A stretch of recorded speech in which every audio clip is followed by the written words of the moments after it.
Veritasfiles here. I was thinking about a conversation or a correspondence that I had with Pirate Stacker a while back because he bought a bag of foreign coins. And I was thinking about some of my comments sometimes when I comment on foreign coins and stuff. And I mean, we run into this on YouTube all the time.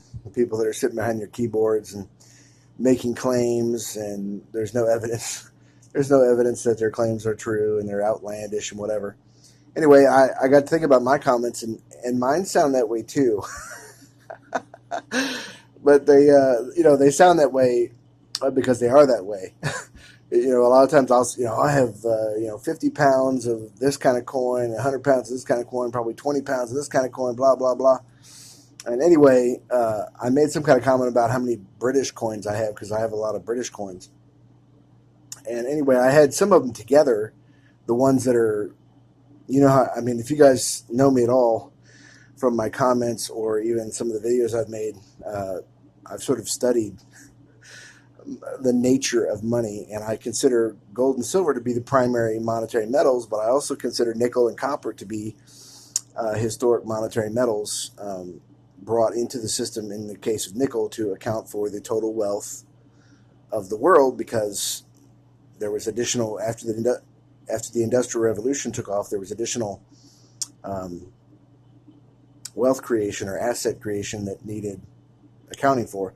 And they had to do that by putting in another layer of money and raising essentially the value of gold and silver. In any case, I own the coins that I had together were most of the ones that are still either nickel, or copper.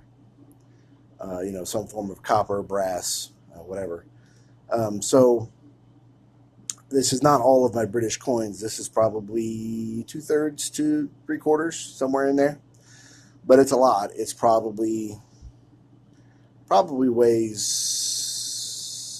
I don't know, 40, 50 pounds, something like that, when it's all put together. But anyway, it's heavy.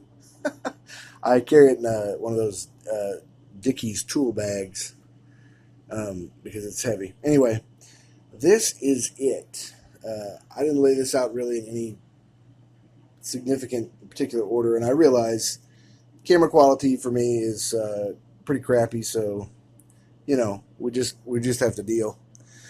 But this is a lot of British coins.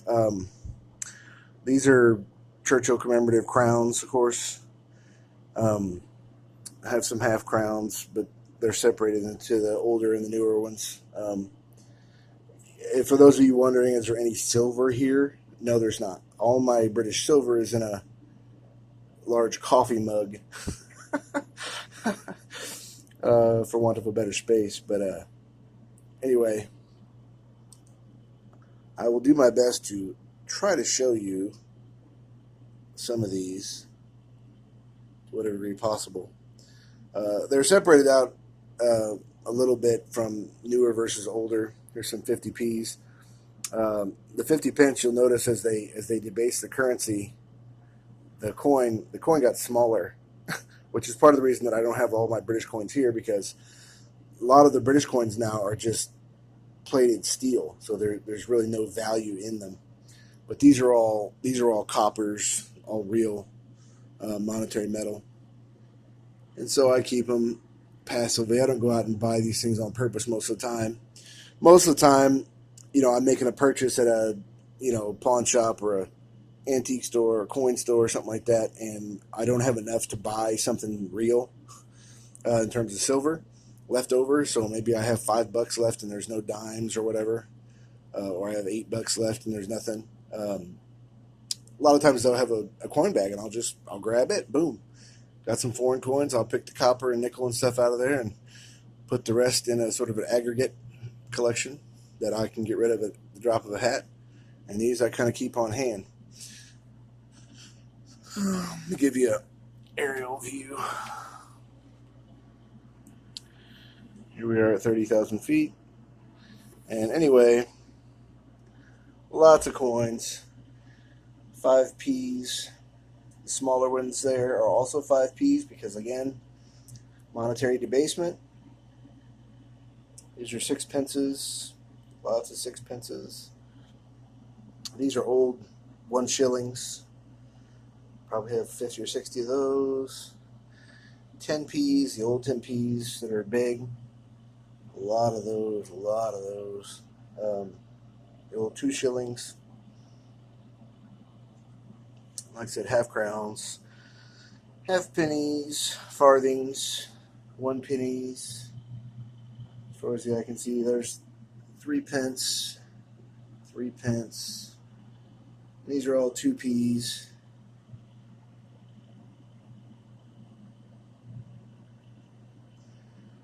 There's a half penny from before decimalization. And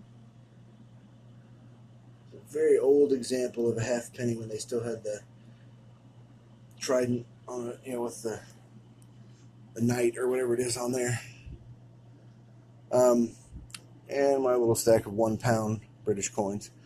Anyway, this is just sort of a video off the cuff, not for any particular reason, not because I'm trying to be some kind of YouTube content provider, but just for fun, because I made some comments to Pirate Stacker, and sometimes I think back on stuff that I say, I'm not going to go and erase it. I'm not going to take it back or anything, but I have to believe that occasionally when people hear me, when they read comments from me, they're rolling their eyes like, yeah. Sure you do.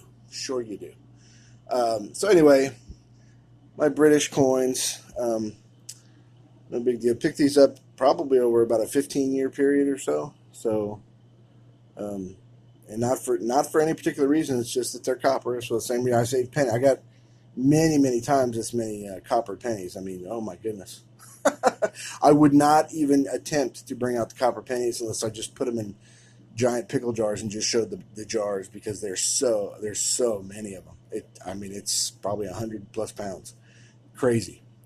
Same thing for American nickels. We got about the same amount weight-wise.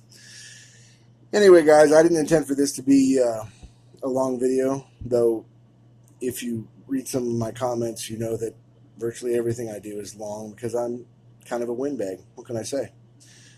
Anyway, I hope you enjoyed, and I'll see you next time. Thanks.